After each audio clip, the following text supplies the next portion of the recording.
Uganda has a total 35 certified seed companies supplying close to 18,000 metric tons of quality seed. According to a research at the Ministry of Agriculture, Animal Industry and Fisheries, this seed supply is only 30% of the required quality seed to boost agriculture in Uganda, leaving many farmers exploited with fake seed dealers. Upon these gaps, the Embassy of the Royal Kingdom of the Netherlands in Uganda is facilitating the development of local seed banks of highly valuable seeds through the Integrated Seed Sector Development Project, ISSD project. The Integrated Seed Sector Development Project has set up demonstration gardens for high-valued superior quality vegetable gardens at the National Farmers Leadership Center, Mpigi. How a farmer can invest in tomato and earn more. The choice of a tomato cultivar is based on fruit quality, adaptability and reliability, susceptibility to diseases and pests. Tomatoes give good results when grown in well-managed sandy loams and heavy clay loam free of hard pan. Best results are obtained in deep, well-drained loams. The soil should be rich in organic matter and plant nutrients with a pH value of 6 to 7, as Bionabi Alex narrates. When you want to grow a tomato, like when you are going to do home garden, like in urban agriculture, first of all, the most thing you have to look at is getting a very good variety. A good variety is the one that is high yielding, that is able to give you much yield compared to the space you are using. A variety that is resistant to diseases, or it is a bit tolerant. A variety that can yield quickly within a short period of time. You can be able to harvest. After getting a good variety, from there, you'll be able to know the kind of chemicals you want to buy. You should be able to know. You make a program so that you cannot rush and then crash. You have to make a plan. You'll be able to know that I need this kind of a chemical, I need this kind of pesticide, which I have to use. Then you have to make sure that the seed you have selected is also accessible in your area of locality, because you may get a seed which you will never see again. So it is better to deal with good companies which can be able to supply you that very seed. You'll be able to know that you can get that seed at the time you want it. For the case of a home garden, you don't need too much to raise money, because you have a small space. They say we have here ridges of 8 meters squared. That is a small space, but it can fit about 20 plants of a tomato. And you find that a plant of a tomato, like this variety we put here, is called Anya F1. This variety can be able to give you about 20 kilograms of tomatoes per plant. That is approximately 150 fruits per plant. Because it's the way it yields, it starts from the lower areas. After 2 months of transplanting, the first clusters come. When the clusters come, you start harvesting from the lower areas, and as you go up, it is a tall variety which you must put stands for, what we call staking. You'll be able to stake it so it can go upper, and the more it goes upper, the more it gives you more fruits. So it can, each cluster contains about between 5 to 7 fruits per cluster, and per plant, through the whole shelf life or through the whole season, it can put about between 15 and 20 clusters. So when you multiply that one, you'll be able to get between 150 to 200 fruits. So in that case, you can see a farmer who planted another variety which is a bit inferior, or which he or she feels that it is cheaper to buy in the shop. You will find that someone who used this small space with a good variety can as well harvest very much yield compared to someone who may be planted even a quarter acre of another variety. So that is the most thing which is important with this variety. Over 70% of Ugandan farmers cannot access good quality seed for agriculture development. Indeed, these go for locally served seed, while many fall trap of fake seed dealers.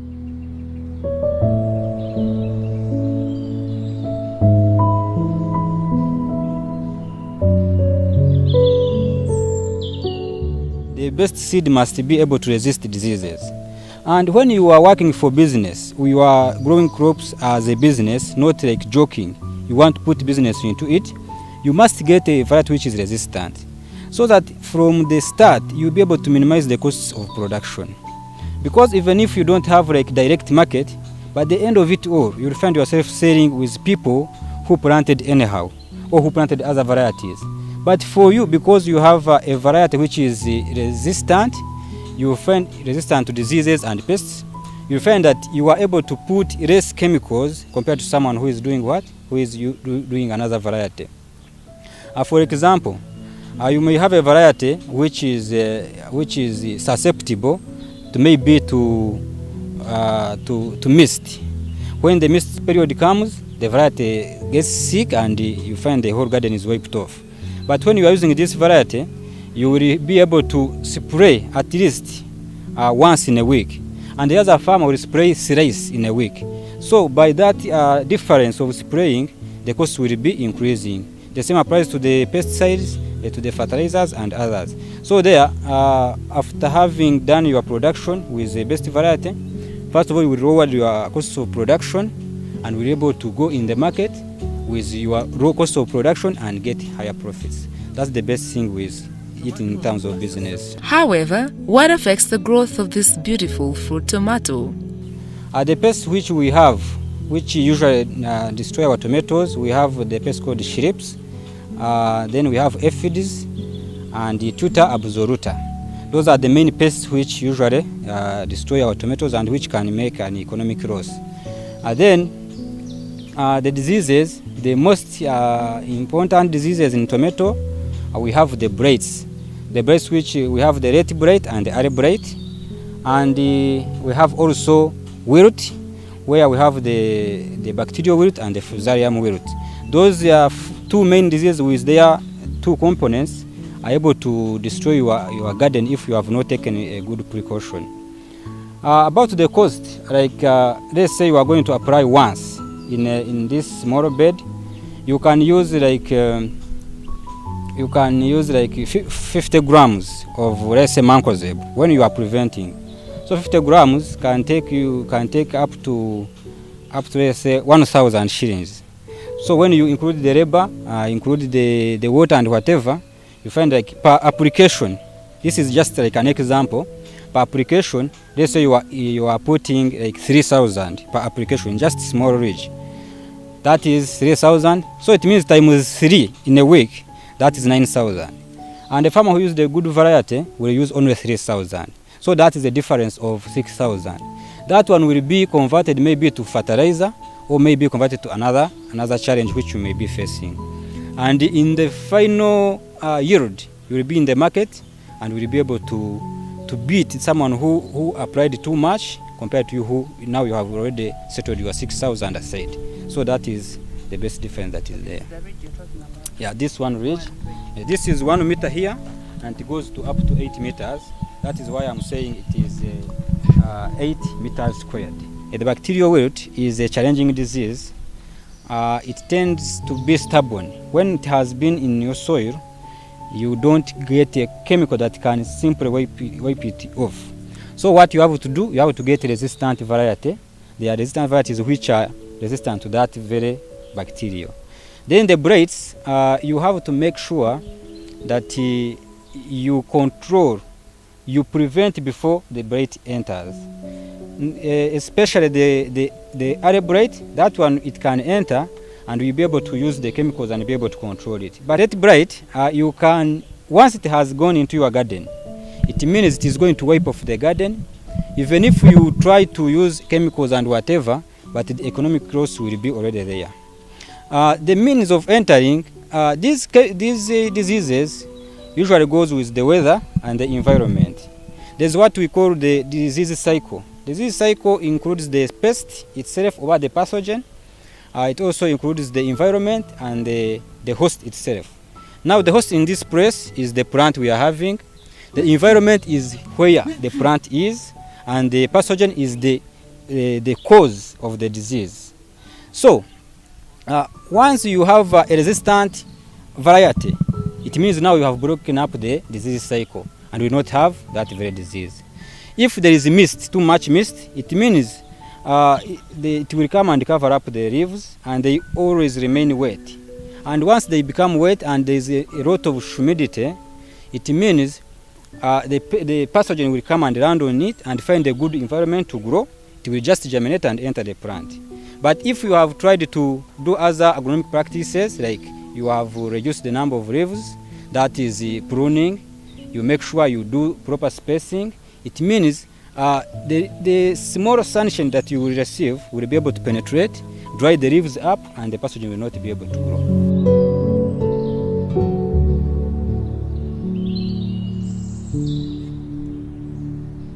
Some of the diseases affecting tomato growing in Uganda include the most diseases which are in tomato, we have what we call blight. However, some farmers usually confuse the two types of blight.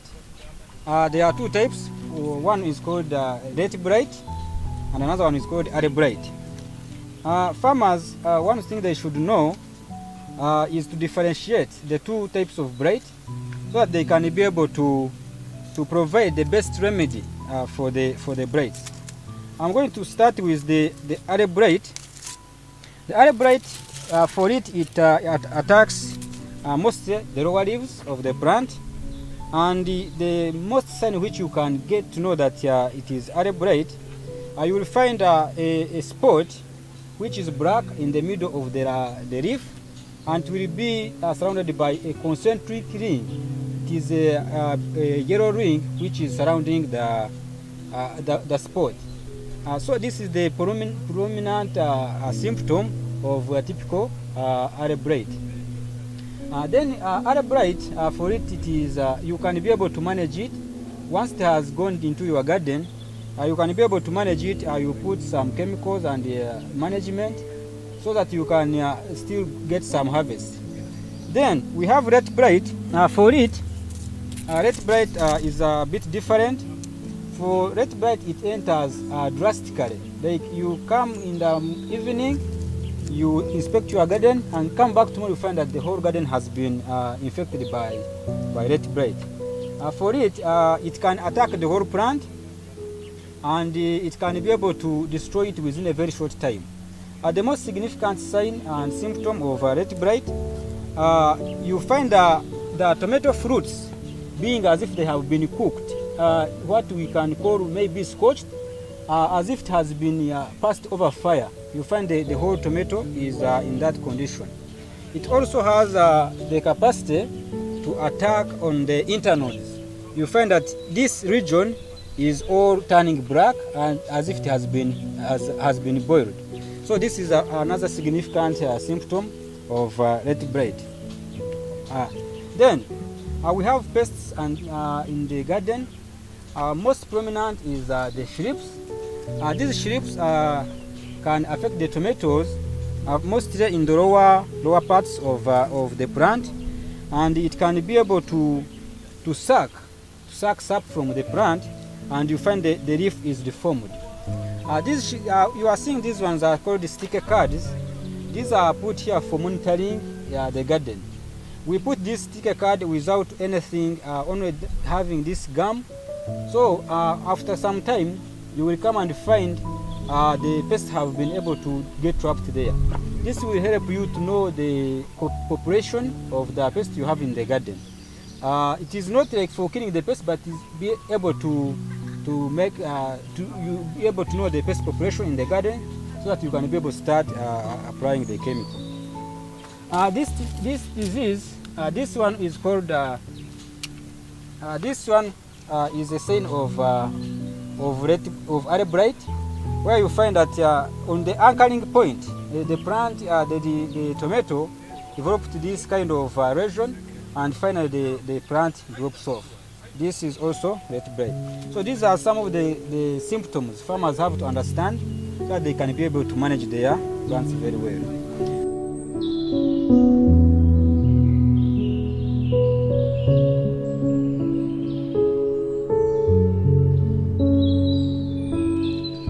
If you are planting your tomatoes in the open, then plant out in about mid-June. If planting under a cloche, you can plant out 4 weeks earlier, and if growing in a greenhouse, then you can plant in mid-April.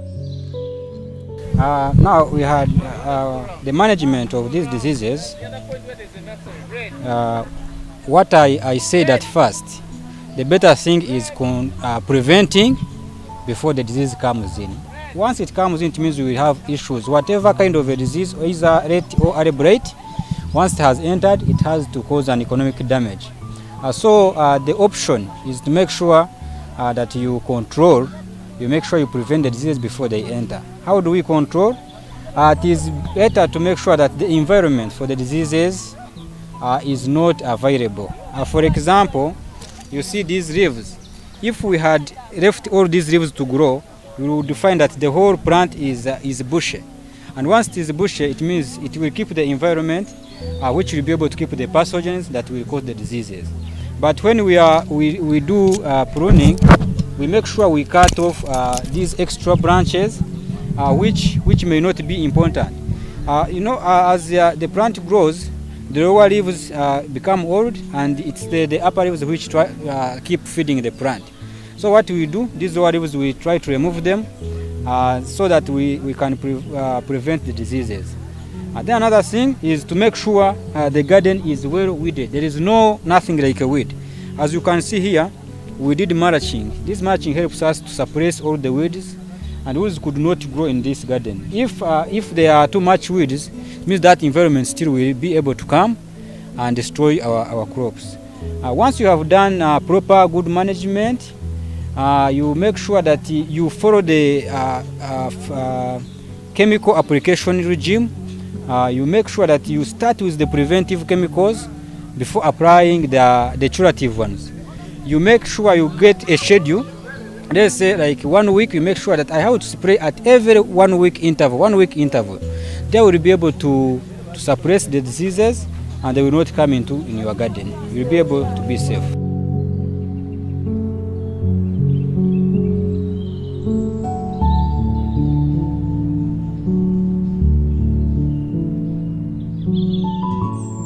The Assistant Commissioner at the Directorate of Extension at the Ministry of Agriculture, Consolata Ochayo, says Government of Uganda prioritizes such interventions in agriculture development as priority approaches for poverty eradication and food security.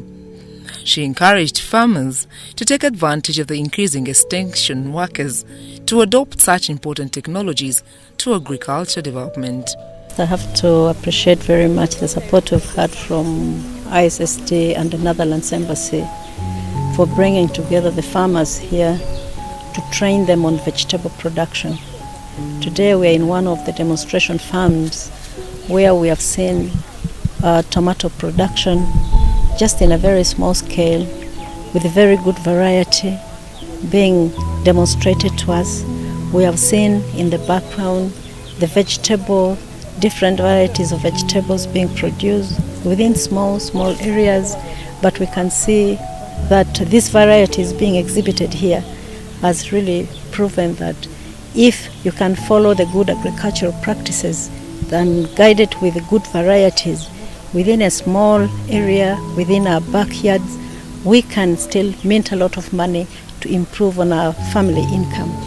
So the farmers that are here today, I believe they will go back and be able to emulate the example that they have seen here to try and earn a living and earn some income from vegetable production. It sounds like simple, but vegetable production can really improve the livelihood of a person.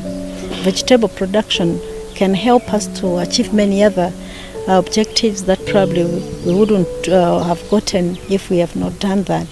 Every day we go to the market to try and buy vegetables here and there, And yet, if we follow some of these simple instructions and demonstrations given to us, we'll not have to go to the markets to buy anything. It will only be a matter of going to our backyards, going to our compounds, and picking fresh, beautiful vegetables that we will have worked on by ourselves, and we see the beauty, the wonders that all this can give us, really. So I want to encourage the farmers who are here and the farmers who are out there and listening to try and pay attention to the difference that we can make.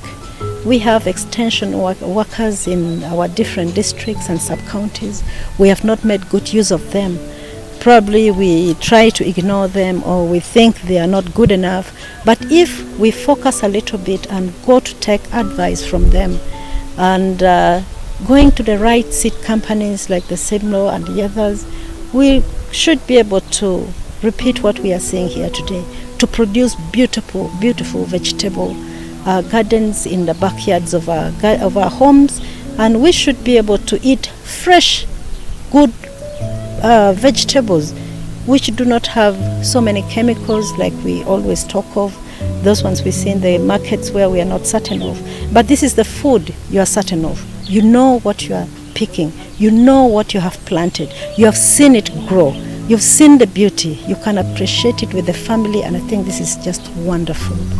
I want to thank very much the support that we have received from our partners, ISSD and the Netherlands. Well, we have been supporting the agriculture sector since 6-7 years, and I expect that for the coming 5-6-7 years we will continue doing that. Of course, sometimes you get a new minister and the minister determines new priorities, but for the time being, because food security is such an important issue for many countries here in Africa, it will only become more important if we look at the population growth, if we look at the challenges in climate change. So I expect that we will be in the food sector and the agriculture sector for quite some years. Many times we think we do not have the markets, but when we do it right, when we follow the procedures, especially the good agricultural practices that we do, our markets are available. The markets are there. There are many people who want to have good things, and probably it's because we have not followed good agricultural practices, and every time, you know, we have these pests, these worms that most of our vegetables have. And each time we get notifications from outside the country where we export, you know, we only need to follow our procedures, produce our crops well. Outside Uganda we have plenty of markets. Within Uganda we have plenty of markets. How organized are we? We need to get ourselves well organized. We need to appreciate what we are doing. We need to tend to our crops from the beginning to the end so that we have the sources clear. Yeah, but these are many times we don't do them well, and then you said, okay, my crops are getting wasted because we've not probably followed it. Another thing we are also trying to do is to add value. When we have tomatoes like this, and we can add value to the tomatoes we have planted so that it lasts longer. Why do we import tomato sauce, for example? If we can produce the tomatoes here, add the value and get our own tomato sauce, why do we have to import them? So we can still do a lot more. Tomatoes can be dried. Tomatoes, we can get tomato sauce. We can have tomato juice. So a lot can still be done from tomatoes, for example, as we add value. Not only on tomatoes. Today we have seen cabbages, we have seen other vegetables. We can still add value to all those other vegetables that we produce. Cabbages can be dried. Those vegetables we are seeing there, we can dry them. We can have a longer lifespan for these vegetables we have. I think we have the markets. I don't want to discourage our young people that there is no market. I want to tell them there is market. We only need to get ourselves organized and check around what can we do best, and let us do it very well so that we attract the market in that area. Thank you. So we think we are in the right position to assist the agriculture in Uganda, and also because we, as I said, farmers in the Netherlands are entrepreneurs, and that's the kind of philosophy that we would also like to bring here in Uganda. At the same time, we have a long history in organized farmers organized in cooperatives.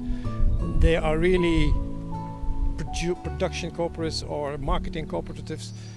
We have a strong cooperative movement and also a strong farmers association movement. These are all elements which we think could be useful for Uganda.